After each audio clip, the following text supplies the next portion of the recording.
Okay, let's unpack this.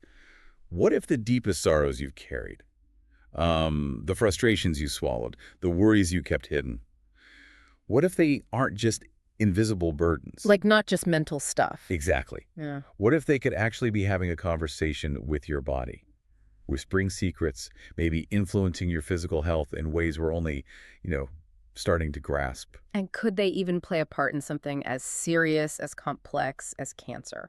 That's the big question we're tackling. It's an idea that immediately makes you pause, right? It really does. We've kind of been trained to see mind and body as, well, separate lanes. You treat the Yes. physical illness, you deal with the emotional side. Maybe. But the material we've been diving into suggests that boundary, if it's even there, is incredibly thin, maybe non-existent. Deeply permeable, yeah. Absolutely. Yeah. And that's our mission with this deep dive, to really dig into the sources, exploring this fascinating, sometimes pretty controversial connection. We're looking at research, different perspectives that specifically dare to link suppressed grief, chronic unexpressed emotion, and potential physical outcomes. Especially looking at those suggested connections to cancer. It's definitely wading into murky waters, no doubt. But there could be some really profound insights there, potentially life-changing ways of seeing things. So we're going to guide you through some intriguing theories, ground them in powerful personal stories, Explore some proposed biological links, maybe touch on the science a bit. and think about what all this could mean for how we approach health, illness, and care in a much more integrated way, a whole person way. Okay, so let's start with that core concept, the really compelling idea. Right, the idea that deeply held, unprocessed emotions, the kind that settle in, and just stay there for years, maybe decades. They might be communicating with your body, right down at the cellular level. It's not just about having a bad day or feeling blue for a bit. This is different. No, this is about the potential physical impact, the biological toll of keeping significant feelings locked away. Things like unresolved grief, or maybe just long-standing sorrow, bitterness, resentment, buried deep inside where nobody has to see it. Not even you, sometimes. And this isn't just abstract theory. The sources bring it right down to earth with specific examples. Like that story of the 86-year-old man we read about living in New Delhi. Oh, yeah, you That- can almost picture him, the bedrock of the family, right? Yeah, totally. The quiet strength, the person everyone leaned on. He was the reliable one, always putting others' needs, their expectations first, Boy. always carrying their burdens. Smoothing things over, absorbing the pressure. Keeping his own worries, his own disappointments tucked away. Because maybe there wasn't space, or maybe he didn't feel he had permission to feel them. His own dreams just quietly shelved, decades of responsibility piling up, sorrows like old photos you just don't look at. And now in his late 80s, he's facing cancer. It really forces you to ask that difficult question, doesn't it? Was that diagnosis just bad luck, random chance? Or was his body, in some complex way we don't fully get yet, finally, sort of, manifesting the sheer weight of it all? The sorrow his heart and mind held captive for so long. It's a question without easy answers, obviously, but it's incredibly powerful to even consider. And it's exactly that kind of question, that kind of observation, that propelled someone like Dr. Jyoti Chhikara into this whole area. Right, the homeopathic physician and researcher, also in New Delhi, her journey here was deeply personal, Yeah, she watched her own father battle lung cancer, and he wasn't a smoker. which immediately makes you think, right, it wasn't the typical case, didn't follow the textbook pattern she expected as a physician. And that sparked this intense need in her to understand the unseen factors. What else could be playing a role here? What wasn't showing up on the scans or in the standard history? That personal connection, that why, is so often the driver of really insightful work. She saw something that defied the easy explanation. And started exploring these other influences, especially from the emotional landscape, that could be impacting health in these really profound ways. So that brings us to the how, then. How could something seemingly intangible, like silent sorrow or a deep shock, how could that actually translate into physical changes? Right, let's talk potential mechanisms. Yeah. Because our brain and body aren't working separately. Mhm. Not at all. They're in constant communication, an intricate network back and forth all the time. So a major emotional shock, like a sudden devastating loss or that chronic burden of carrying deep, silent sorrow year after year. It's not just happening in your head, it's not just emotional. No. The brain responds, and it sends signals cascading through your entire system. Your physiology changes. And these signals can really influence biological processes. We're talking stress hormones. Changes to how your immune system functions. Shifts in inflammatory responses. Yeah. It's a whole chain reaction. And this is where we bump into some perspectives that, while they got people thinking this way, are also, well, pretty controversial. You mean Dr. Gerd Hammer, the German physician? Yes. German New Medicine, or GNM. His entire framework came out of his own incredibly difficult personal experience. He got a cancer diagnosis himself right after the tragic death of his son. A huge emotional shock. Exactly, and he connected those two events directly.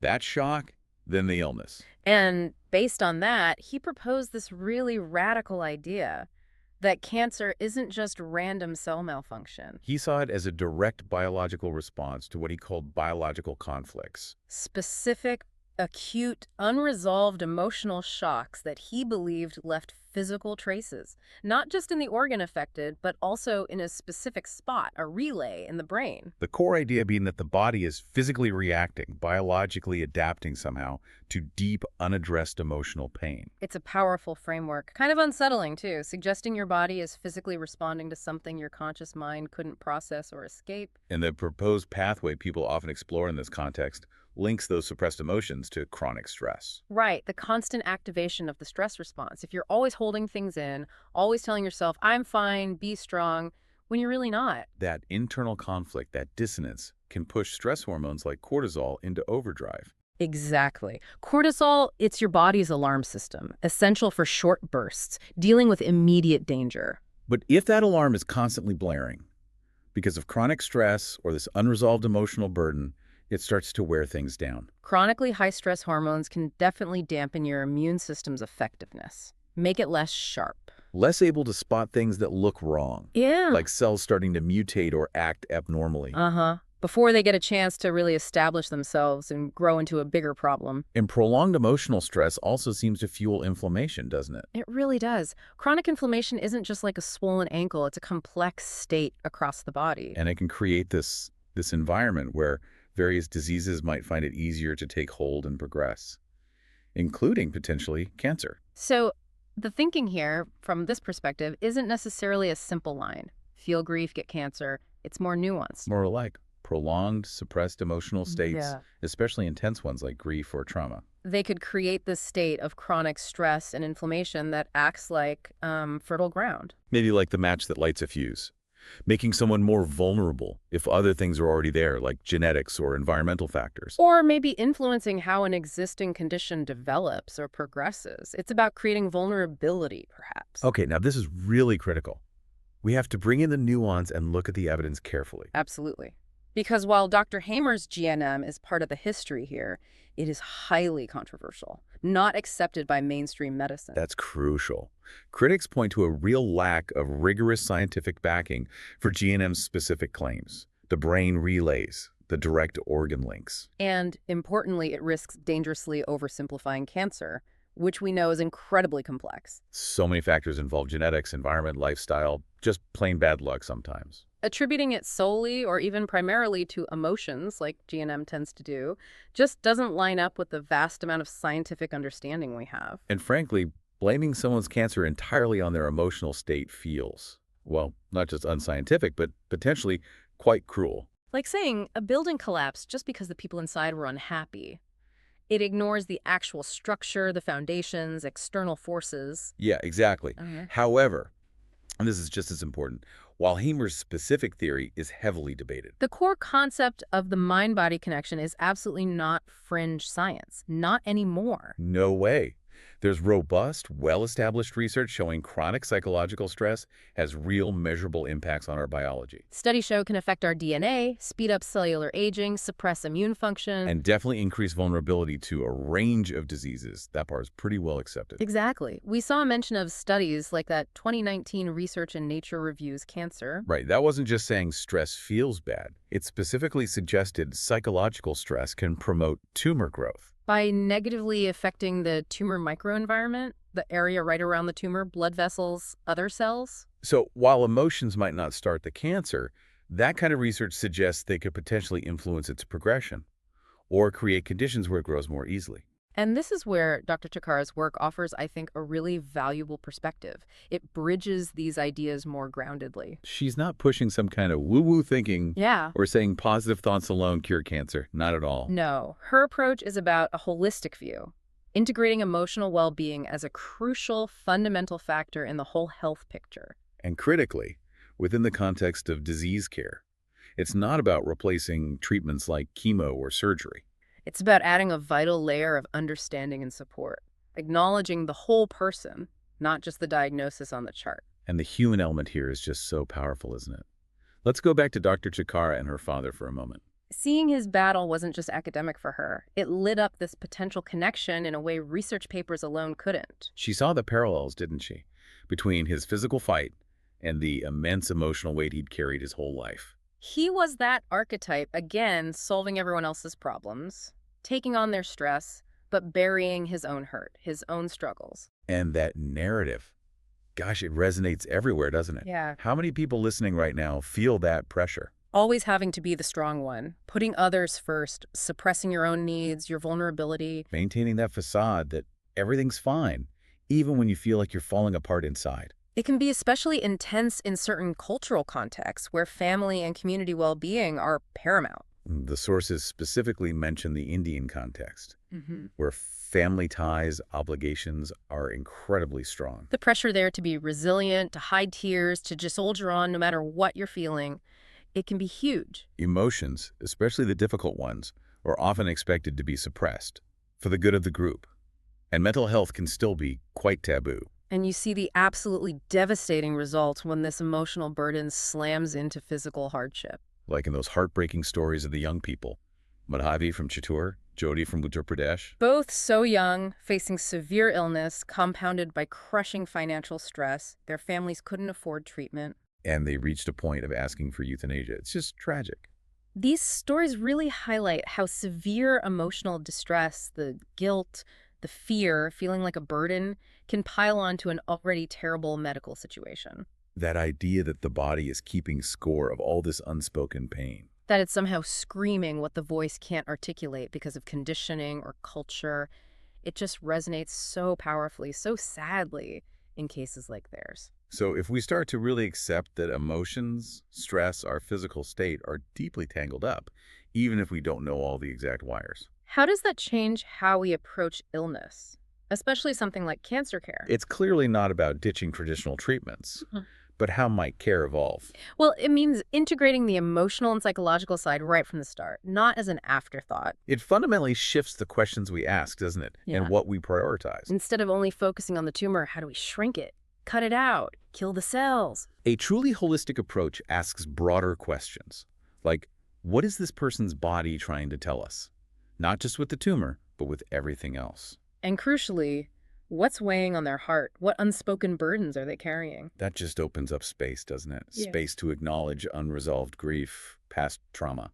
Or maybe just the deep need for rest that the body's signaling, the cumulative toll of pushing too hard for too long, ignoring those internal signals. And this isn't entirely new territory for medicine, although maybe it needs to be more central. Right. Fields like palliative care already get this. They deeply understand the weight of grief, loss, psychological distress for patients and families. They work with concepts like chronic sorrow, that persistent sadness linked to ongoing tough situations, different from depression, but still hugely impactful. Which means robust support systems become totally vital, not just nice extras. Things like accessible counseling, safe spaces to talk openly without judgment. Support groups, where sharing experiences makes people feel less alone with those difficult emotions. And peer support programs can be amazing. People who've been through similar losses, helping others navigate it. It addresses that deep emotional toll. And this isn't just about making someone feel emotionally better, though that's huge. From the perspectives we're exploring, addressing these emotional states could actually influence the physical state too. Yeah, maybe easing that burden of chronic stress, chronic inflammation, perhaps supporting the body's own healing capacities alongside the medical treatments. You know, our sources even managed to find a little bit of lightness in all this heaviness. Oh, yeah. How so? Well, thinking about the opposite side. If chronic stress and suppression are potentially harmful, Then maybe things like joy and laughter have a protective effect. it's a nice thought. And there's actually some science there too. Studies do show laughter can reduce stress hormones, boost some immune functions. It's not a cure-all, obviously, but it's a tool in the toolkit. So maybe, alongside the medical plan, we need to think about prescribing things that help people process and release. Like, take this medication, go to your support group, find someone to cry with. Honestly, watch 2 episodes of The Office every day. Seriously, laugh. Or I love the idea of a cried-out club. Just a space with tissues and understanding. No need for words. Just feel it. Let it out. It highlights that releasing that emotional weight, however you do it, is a valid part of taking care of yourself, maybe essential. It brings us back to that integrated view, seeing emotional expression not as weakness, but maybe even as a biological need for health. So where does this deep dive leave us? It's clear the link between grief, suppressed emotions, and something like cancer isn't simple, not cause and effect. No, it's a complex, multi-layered interaction between our inner world and our physical bodies, and we're still figuring out the details, a lot of details. Dr. Chhikara's work, grounded in her experience but brave enough to explore these connections, it feels like a really significant step. And for all of us, it really feels like a powerful wake-up call, doesn't it? Yeah. For you listening right now, whether you're dealing with illness yourself or just navigating the usual stresses and inevitable sorrows of life, What can you take away? Maybe it's a reminder to pause, to listen a bit more closely. and ask not just, what are my physical symptoms, but also, what is my body trying to tell me about the emotional load I'm carrying? This perspective might not give you a magic cure. It doesn't simplify the reality of disease. But it could profoundly change how you live with illness, how you approach healing, how you think about your well-being in a much more compassionate, whole way.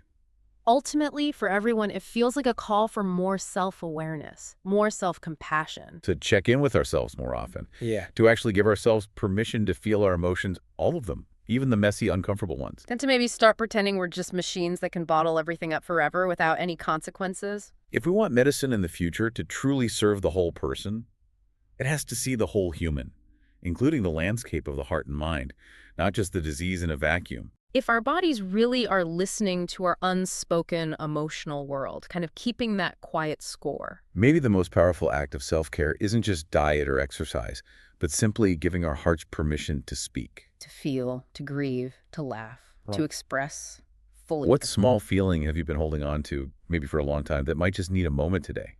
A moment to be seen, acknowledged, or felt. Something to sit with.